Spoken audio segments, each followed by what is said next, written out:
ఓం మహాగణాధిపతయే నమః. ఓం గురుభ్యో నమః. ఓం శ్రీమాత్రే నమః. అరుణాం కరుణాతరంగితాక్షీం ధృతపాశాంకుశపుష్పబాణచాపాం అనిమాదిభిరావృతాం మయూకైః అహమిత్యేవ విభావయే భవానీం. శ్రీమాత్రే నమః. ప్రేక్షకులకి ఆ లలితాంబిక అమ్మవారి యొక్క అనుగ్రహం పరిపూర్ణంగా కలగాలని మనస్ఫూర్తిగా కోరుకుంటూ మనం ఈరోజు ఈ యొక్క మాసంలో అంటే ఈ యొక్క సెప్టెంబర్ మాసంలో 17వ తేదీ నుంచి రవి కన్యారాశిలోకి, అలాగే బుధుడు 14వ తేదీ నుంచి అక్కడికి మారి రవి బుధుల యొక్క కలయిక 17వ తేదీ నుంచి ఒక నెల రోజుల పాటు, అంటే దాదాపుగా ఒక 25 రోజుల పాటు అయితే ఖచ్చితంగా ఉంటుంది అక్కడ కలయిక. ఈ కలయిక మూలంగా ఎటువంటి ఫలితాలు వస్తాయి? 3వ తేదీకి సంథింగ్ బుధుడు మారిపోతున్నాడు. నెక్స్ట్ మంత్ 17వ వరకు కూడా 16వ తేదీ వరకు కూడా రవి అక్కడే ఉంటాడు కన్యారాశిలో. వీటి మూలంగా కలిగేటువంటి ఫలితములు ఏమిటి? ఈ బుధాదిత్య యోగం గోచారంలో కలిగినప్పుడు గోచార బలం ఏ ఏ లగ్నాల వారికి ఏ రకంగా కలుగుతుంది? మరియు చాలామంది అనుకుంటుంటారు, ఏమండి మాకు పలానా యోగం ఉంది, గజకేసరి యోగం ఉంది, బుధాదిత్య యోగం ఉంది, లేనట్లయితే హంస యోగం ఉంది, పంచమహాపురుష యోగాలు, అద్భుతమైన యోగాలు ఉన్నాయన్నారు. అసలు ఇవి ఎందుకు ఎప్పుడు పనిచేస్తాయి? ఇవి ఉన్నా కూడా ఫ్రూట్ఫుల్ అవ్వకపోవడానికి కారణం ఏంటి? ఫ్రూట్ఫుల్ అవ్వాలంటే ఏం చేసుకోవాలనేటువంటి అంశాలు కూడా నేను చెప్తాను. వీడియో పూర్తిగా వినండి. అయితే ఈ విషయాలు చెప్తుంది నేనైనప్పటికీ కూడా చెప్పిస్తుంది సాక్షాత్ లలిత అమ్మవారిగా భావిస్తూ ఒక్కొక్క లగ్నం గురించి, లగ్నం తెలియని వారు రాశి నుంచి తెలుసుకుందాం. కన్యవారి కనుక చూసుకున్నట్లయితే సహజంగానే ఇప్పుడు వీళ్ళకున్న గ్రహస్థితిలో కూడా లగ్నంలో రవి బుధులు ఉండడం చాలా మంచిది. ఈ 17వ తేదీ నుంచి వస్తున్నారంటే లగ్నము దశమాధిపతి, అంటే ఉద్యోగ సంబంధించిన విషయంలో ఇక్కడ మాత్రమే కాకుండా విదేశాలకి వెళ్ళి అక్కడ కూడా మీరు ఏదైతే విదేశీ ప్రయత్నాలు, విదేశాల్లో ఉద్యోగ ప్రయత్నాలు చేస్తుంటారో దానికి తోడ్పడదని కాదు.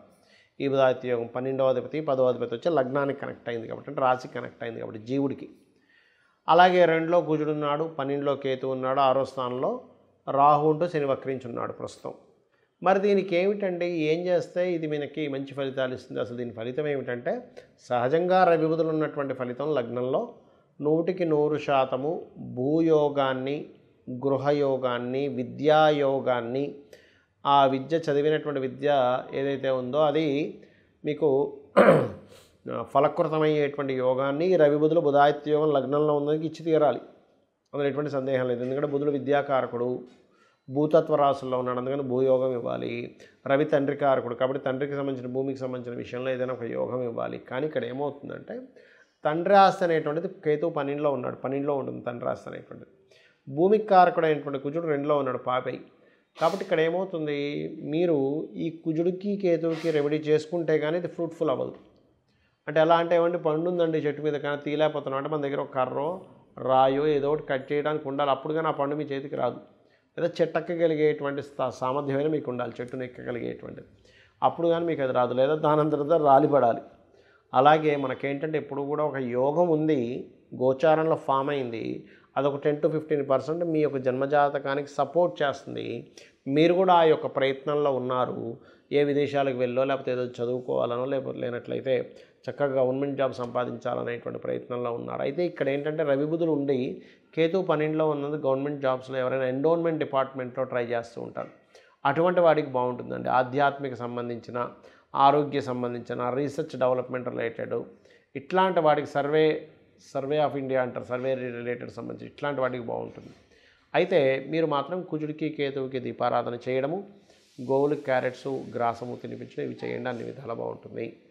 చూడండి, మనకి ఎలాగైతే ఇప్పుడు మనం ఎండింగ్లో ఒక మాట చెప్పాను నేను మీకు, ఈ బుధుడు రవి బుధాదిత్య యోగం మీకు బాగా పరిపూర్ణంగా మీ యొక్క ఆ యొక్క ఫలితాలు మీకు రావాలి అంటే కుజ కేతు గ్రహాల దగ్గర దీపారాధన చేయండి. స్ట్రక్కింగ్ యోగాలో ఉంది కాబట్టి అప్పుడు ఇంకా బాగా ఫలితాలు వస్తాయని చెప్పాను. అలాగే ప్రతి ఒక్కరికి కూడా వాళ్ళ యొక్క జన్మజాతకంలో ఏ జ్యోతిష్కుడి దగ్గరికి వెళ్ళినా, అబ్బా మీకు ఫలానా యోగం ఉంది, బుధాదిత్య యోగం ఉంది, గజకేసరి యోగం ఉందండి, పంచమహాపురుష యోగాల్లో ఉన్నాయి, 4 గ్రహాలు ఉచ్చస్థానంలో ఉన్నాయి, 3 గ్రహాలు అద్భుతంగా నీచంలో ఉంటే ఇంకా మంచి పట్టుదల ఎక్కువ ఉంటుంది, ఇవన్నీ చెప్తూ ఉంటారు. మనం కూడా చాలా ఆనందపడిపోతుంటాం. కానీ కాలం గడుస్తున్న కొద్దీ మనకేమీ ఆ ఫలితాలు కనబడవు. దీనికి కారణం ఏమిటి అంటే జ్యోతిష్ శాస్త్రంలో చెప్పిన అంశాలు నేను మీకు చెప్తున్నా, ఇప్పుడు షేర్ చేసుకుంటున్నాను. ఒకటి, పాయింట్ నెంబర్ 1, మీకు ఏదైతే యోగం ఉందో ఆ యోగానికి సంబంధించిన విషయంలో మీరు ప్రయత్నం చేయట్లేదు. అంటే ఎలాగా? గురుకర్మ యోగం ఉందనుకోండి మీ జన్మజాతకంలో, అంటే టీచింగ్ రిలేటెడ్ దాంట్లో ప్రయత్నం చేయకుండా హోటల్ పెట్టుకోవడము, లేకపోతే ఇంకోటి ఏదో చేయడమో చేస్తుంటారు. కొంతమందికి లా యోగం ఉంటుంది, అంటే లాయర్ల పరంగా కొంతమంది చూడండి, జట్మలాని ఇలాంటి వాళ్ళందరూ కూడా కొన్ని లక్షల కోట్లు తీసుకుని ఉంటారు లా ఫీల్డ్లో. అంటే ఆయనకి దాంట్లో ఉంది, ఆయన హోటల్ పెట్టుంటే నష్టపోయేవాడు. అలా ఏంటంటే మీకు అసలు ఆ యోగం ఏ ప్రొఫెషన్గా ధనయోగం ఇస్తుంది, లేకపోతే ఎందులోకి వెళ్తే మీకు గుర్తింపునిస్తుంది. ఇక్కడ ఏమిటంటే ఒకటి మనకి ధనము, గుర్తింపు, మోక్షము, ధర్మార్థ కామ్య మోక్షాల్లో ఏమిస్తుంది అసలు మీకు? అది అర్థమిస్తుందా? ధర్మంగా బ్రతుకుతున్నాడని ఒక పేరు ఇస్తుందా? కామ్యం మీ కోరిక నెరవేరేలా చేస్తుందా? మోక్షాన్ని ఇస్తుందా? మోక్షం ఇవ్వడం కూడా చాలా గొప్పది అన్నిటికంటే కూడా. కాబట్టి ఇక్కడ మనం ఏంటంటే ఒక యోగం ఉంది, ఉన్నప్పుడు అది ఎలా ఉందో తెలుసుకోగలగాలి. అది అసలు మన జీవితంలో వస్తుందా లేదా.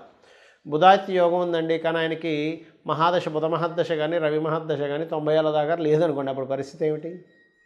ఏమైనా అంతర్దశలు వస్తాయి కదా. అసలు మహాదశ కనుక మీకు చిన్నప్పుడు అయిపోయినా ఎప్పుడో 80-90 ఏళ్ళకి వచ్చినా అది మీకు వేస్ట్.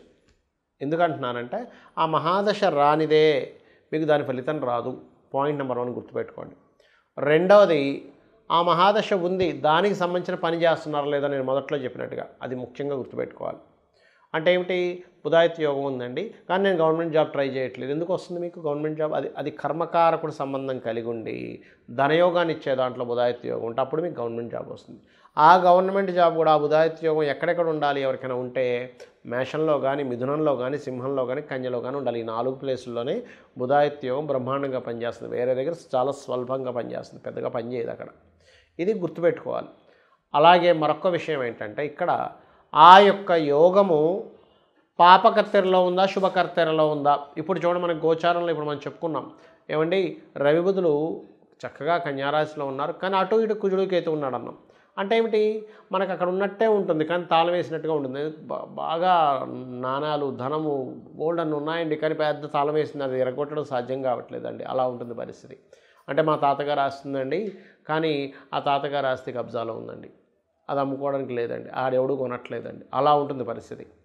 కాబట్టి అలాంటి సిచ్యువేషన్స్లో మీకు ఆ యొక్క విషయంలో మంచి ఫలితాలు రావాలి అంటే మీరు చేయవలసింది ఏమిటి అంటే క్లియర్గా ఆ బుధాదిత్య యోగ సంబంధించినటువంటి విషయాన్ని, బుధాదిత్య యోగం కానివ్వండి, ఏ యోగమైనా ఒక యోగం ఉందంటే అటు ఇటు ఏ గ్రహాలు కలిసి ఉన్నాయి, లేకపోతే దాంతో ఏదైనా పాపగ్రహం కలిసిందో చూసుకొని ఆ గ్రహానికి సంబంధించిన దానం ఇవ్వడం, ఆ గ్రహానికి దీపారాధన చేయడం చేయాలి.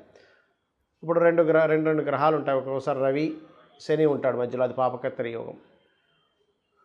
అలాగే కుజుడు కేతువు, కుజుడు రవి, కుజుడు శని, లేకపోతే కుజుడు రాహువు, ఇలా 2 గ్రహాలు అటు ఇటు ఉంటాయి.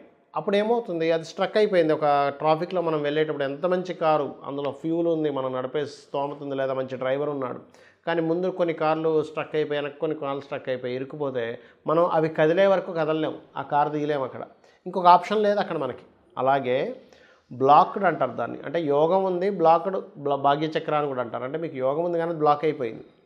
ఆ బ్లాక్డ్, ఆ భాగ్యం ఆ గ్రహాల యొక్క కలయిక వల్ల ఇచ్చేటువంటిది. అలా ఇది ఏం చేస్తుందంటే ఈ బుధాదిత్య యోగం దేశకాల పరిస్థితులకు కూడా చూపిస్తుందండి గోచారం ఎప్పుడు కూడా. అంటే మనం చెప్పుకున్నాం గతంలో ఏమంటే ఈ సంవత్సరపు రాజు రవి అయ్యాడు, అక్కడ కేతు సంచారం జరుగుతుంది. ఇప్పుడు ఈ రాజు కూడా పాపకర్తెరలో ఉంటున్నాడు. అంటే ఏమిటి? వెరీ క్లియర్లీ ఈ రాజకీయ నాయకులకి వాళ్ళకి ఎక్కడో స్ట్రక్కింగ్ అయిపోయిన యోగం కూడా ఒకవైపు ఇస్తూ, ఇంకొక వైపు భూతత్వ రాశుల్లో రవి బుధులు ఉన్నారు కాబట్టి ఇప్పటి వరకు మనకి మొత్తం స్ట్రక్ అయిపోయి రియల్ ఎస్టేట్లో ముఖ్యంగా భూములకు సంబంధించిన విషయంలో ఆగిపోయినవి కొంచెం మూమెంట్ వచ్చే టైం నడుస్తుంది, గుర్తుపెట్టుకోండి. కాబట్టి మీరు చేయవలసింది ఏంటంటే మీ జన్మజాతకంలో ఈ బుధుడు, ఆదిత్యుడు, లేకపోతే ఇంకే మంచి గ్రహాల కాంబినేషన్ ఉన్నా, కొంతమంది చూడండి శుక్రుడు ఉచ్చస్థానంలో ఉన్నాడండి మీనంలో, కానీ ఏమవుతుంది మేషంలోని కుంభంలోనే 2 పాపగ్రహాలు పడి ఉంటాయి. లేదండి శని ఉచ్చస్థితిలో ఉన్నాడు తులలో, కానీ ఏమవుతుంది కన్యలోని వృశ్చికంలో 2 పాపగ్రహాలు ఉంటాయి. లేదా గురువు కర్కాటకంలో ఉన్నాడండి, అమోహం అద్భుతంగా సాగాలి, మరి ఏమిటి ఇలా ఉన్నాడంటే ఆ 2 పాపగ్రహాలు ఉంటాయి అటు ఇటు. లేదా మరో పాపగ్రహం కలిసినప్పుడు ఆ పాపగ్రహం నీచభంగ రాజయోగాన్ని చెందుతుంది. ఎలా అంటే కుజుడు ఉన్నాడు కర్కాటకంలో, గురువు పాడవుతాడు, కుజుడేమో మంచి స్థితికి వెళ్తాడు. అలా ఏంటంటే ఇప్పుడు ఇద్దరు వ్యక్తులు రూమ్లో ఉన్నారు. ఒక వ్యక్తి బాగా తాగుబోతూ, ఇంకో వ్యక్తి చాలా చక్కగా అన్ని జ్ఞానం పొందినవాడు. జ్ఞానం ఉన్నటువంటి వ్యక్తి దగ్గర ఈ తాగుబోతు కొంత జ్ఞానాన్ని పొందుతాడు. ఈ అంటే నా ఉద్దేశం ఏంటంటే వ్యసన పరులు బాగా ఎప్పుడో ఒకసారి తీసుకునే వాళ్ళ సంగతి నేను మాట్లాడటం. నిత్యము తీసుకొని వాళ్ళ ఆరోగ్యాన్ని పాడు చేసుకుంటూ పక్క వాళ్ళ ఆరోగ్యాన్ని పాడు చేసే వాళ్ళ గురించి మాట్లాడుతున్నాను నేను. అలా ఉన్నప్పుడు ఏమవుతుంటుంది, ఆ యొక్క వ్యసన సంబంధించిన వీళ్ళకి కూడా కొంత అలవాటు అవ్వచ్చు. దాన్నే సాంగత్య దోషము అంటారు. ఈ సాంగత్య దోషం మనుషులకి పనిచేస్తుంది, గ్రహాలకి పనిచేస్తుంది. కాబట్టి ఇక్కడ మీరు గ్రహము ఏదైనా ఒక మంచి రిజల్ట్ ఇవ్వాలి అంటే మీరు అది ఏ గ్రహాలతో కలిసి ఉందో చూసుకోండి. అది ఒక్కొక్కసారి నీచభంగ రాజయోగాన్ని ఇస్తుంది. ఎలా అంటే ఒక అజ్ఞానం లేని వ్యక్తికి ఒక అజ్ఞానికి జ్ఞాని తోడైతే ఆ అజ్ఞాని కూడా జ్ఞానిగా మారినట్టే నీచపడ్డ గ్రహం కూడా ఒక ఉచ్చగ్రహంతో ఉంటే దాన్నే నీచభంగ రాజయోగము అంటారు. సో ఇది మీకుండేటువంటి గ్రహాల యొక్క కాంబినేషన్ క్లియర్గా అబ్జర్వ్ చేసుకొని ఆ రకంగా చేసుకోండి. అన్ని విధాలు బాగుంటుంది. శ్రీమాత్రే నమః.